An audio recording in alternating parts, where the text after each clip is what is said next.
500 বছর পর অযোধ্যায় নিজের ঘরে ফিরেছে রামলালা, আর যা সহ্য হচ্ছে না পাকিস্তানে। তাই তো রাম মন্দির উড়িয়ে দেওয়ার দিবা স্বপ্ন দেখছে জঙ্গিরা, কিন্তু তারা জানে না ষড়যন্ত্রকে দুর্মুষ করতে ওস্তাদ ভারত। ভারত জানে সাপদের গর্তে ঢুকে কিভাবে তাদের ফনা থেতলে দিতে হয়।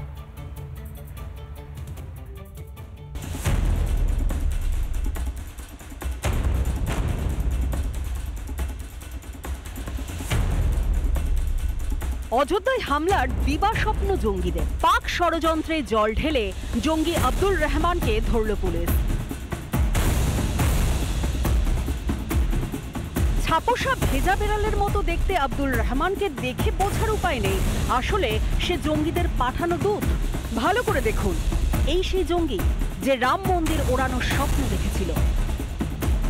প্ল্যান ছকেছিল অযোধ্যায় গ্রেনেড হামলার। জঙ্গির সেই দিবা স্বপ্নের ছাই ঢেলেছে পুলিশ।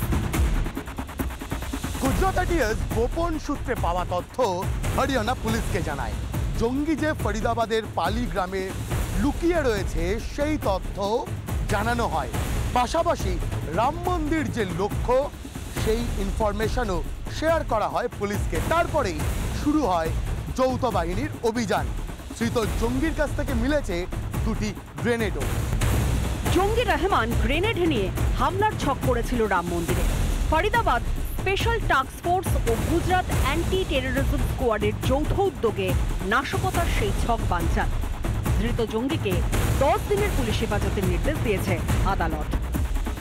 রিপাবলিক বাংলা। বিরল বিলুপ্তপ্রায় প্রাণীদের নিয়ে অনেককেই উদ্বেগ প্রকাশ করতে দেখা যায়, কিন্তু বাস্তবের মাটিতে দাঁড়িয়ে প্রকৃত সহমর্মিতা কজন করে বলুন তো? বিরল প্রাণীদের সেবা এবং পুনর্বাসনে বড় উদ্যোগ গুজরাটে, যেখানে বান্দারায় প্রাণী সংরক্ষণ কেন্দ্রের উদ্বোধন করলেন স্বয়ং প্রধানমন্ত্রী নরেন্দ্র মোদী। আনন্দ আম্বানির উদ্যোগে তৈরি অত্যাধুনিক আশ্রয় কেন্দ্র, উদ্ধার হওয়া প্রায় 1.5 লক্ষ প্রাণীর ঘর হয়ে উঠেছে এই বান্দারা। আর সেখানে এদিন এক অন্য মেজাজেই দেখা গেল প্রধানমন্ত্রীকে। দেখুন।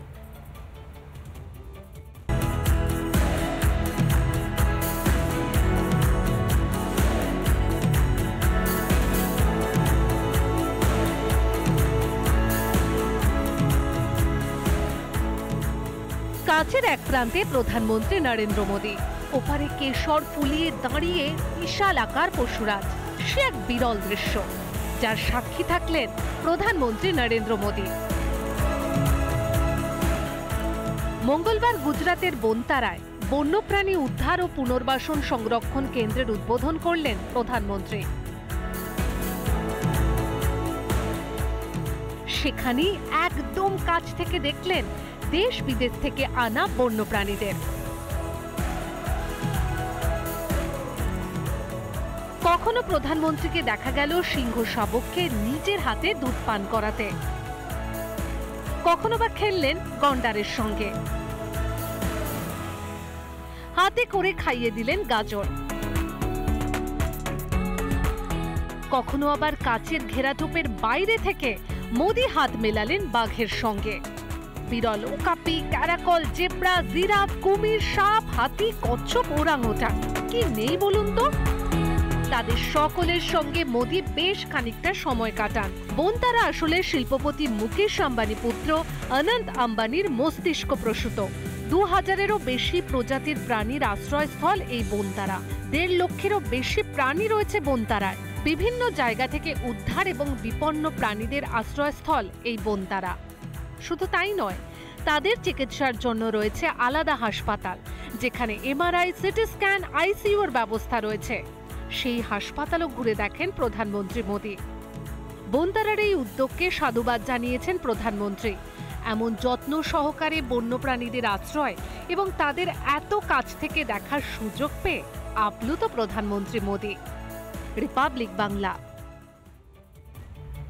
নানা ধরনের কন্টেন্ট দেখার জন্য লাইক করুন, শেয়ার করুন আমাদের ফেসবুক পেজ, সাবস্ক্রাইব করুন আমাদের ইউটিউব চ্যানেল। পাশাপাশি অন্যান্য ব্রেকিং নিউজের জন্য অবশ্যই চোখ রাখুন রিপাবলিক বাংলায়।